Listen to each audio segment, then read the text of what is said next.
Hello అండి. Welcome to Pragna's kitchen. ఈరోజు recipe వంకాయ బంగాళదుంప టొమాటో కర్రీ. దీని టేస్ట్ నిజంగా చాలా బావుంటుందండి. ఇంకా దీన్ని ప్రిపేర్ చేసుకోవడం కూడా చాలా సింపుల్. ఒక్కసారి గనుక మీరు ఈ రెసిపీని ట్రై చేశారంటే ఎప్పుడు కూడా ఇదే పద్ధతిలో చేసుకుంటారంటారు. అంత బావుంటుంది దీని టేస్ట్.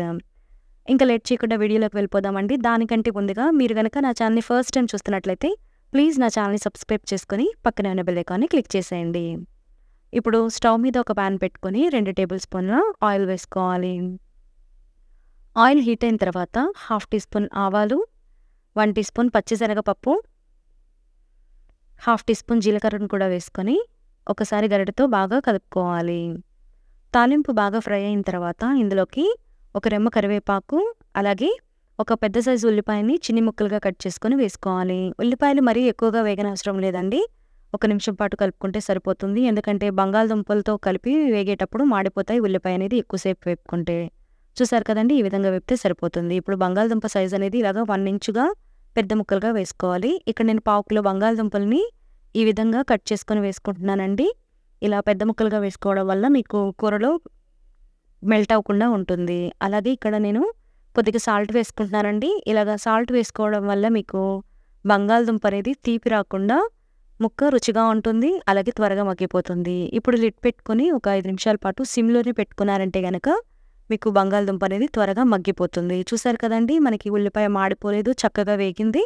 దుంప కూడా చాలా చక్కగా మగ్గిపోయింది. కాబట్టి ఇలాగ సిమ్‌లో పెట్టుకుంటేనే మీకు ఎప్పుడైనా సరే కర్రీ టేస్ట్ వస్తుంది, త్వరగా ఉడుకుతుంది కూడాను. చూసారు కదా, బంగాళదుంప చక్కగా మగ్గిపోయింది. ఇప్పుడు 1/2 కిలో వంకాయని ఇలాగా సన్న ముక్కలుగా కట్ చేసుకొని వేసుకోవాలండి. ఉప్పు నీళ్ళలో వేసుకొని వేసుకుంటే మీకు వంకాయ అనేది చేదు రాకుండా ఉంటుంది. ఇప్పుడు మంటని హై ఫ్లేమ్‌లోనే పెట్టుకొని ఈ వంకాయల్ని తిప్పుకుంటూ ఉండాలండి. అలాగే 1/2 టీ స్పూన్ పసుపును కూడా వేసుకోవాలి.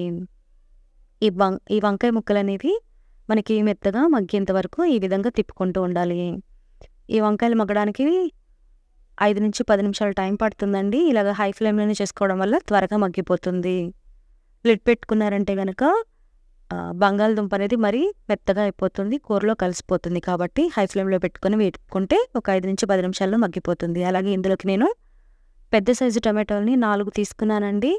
ఈ 4 టమాటోలు డైరెక్ట్‌గా మీరు కర్రీలో వేసుకున్నారంటే గనక టమాటాలు మగ్గేసరికి వంకాయ అలాగే బంగాళదుంప 2 కూడా చాలా మెత్తగా పేస్ట్ అయిపోతుంది. కాబట్టి ముక్కలన్నిటిని కూడా ఇలాగ సైడ్‌కి చేసుకొని ఇలా వేసుకొని మంట టమాటోస్‌కి మాత్రమే తగిలేటట్టు మధ్యలో పెట్టుకొని అట్లకడతో ఈ విధంగా చేసుకుంటూ ఉన్నారంటే టమాటో కూడా త్వరగా మగ్గిపోతుంది. ఇప్పుడు ఇందులోకి 1 టీ స్పూన్ కారం, 1 టీ స్పూన్ ధనియా పౌడర్, అలాగే 1 టేబుల్ స్పూన్ గరం మసాలా, రుచికి సరిపడినంత ఉప్పు కూడా వేసుకొని, ఆల్రెడీ మనం ఉప్పు స్టార్టింగ్‌లో దుంపలో ఉడికేటప్పుడు వేసుకున్నామండి. ఒక్కసారి చూసుకొని వేసుకోండి. ఇప్పుడు దీన్ని 1 నిమిషం పాటు బాగా కలుపుకోవాలండి హై ఫ్లేమ్‌లో పెట్టుకొని. ఈ విధంగా కలుపుకున్న తర్వాత దీని మీద మళ్ళీ లిడ్ పెట్టుకొని ఒక 2-3 నిమిషాలు ఉంచుకున్నారంటే మసాలాలన్నీ కూడా కర్రీకి పట్టి టేస్ట్ అనేది చాలా బాగుంటుంది. చూసారు కదండి, మనకి ఆయిల్ అంతా కూడా సైడ్‌కి వచ్చేసింది. అంటే కర్రీ రెడీ అయిపోయినట్లే.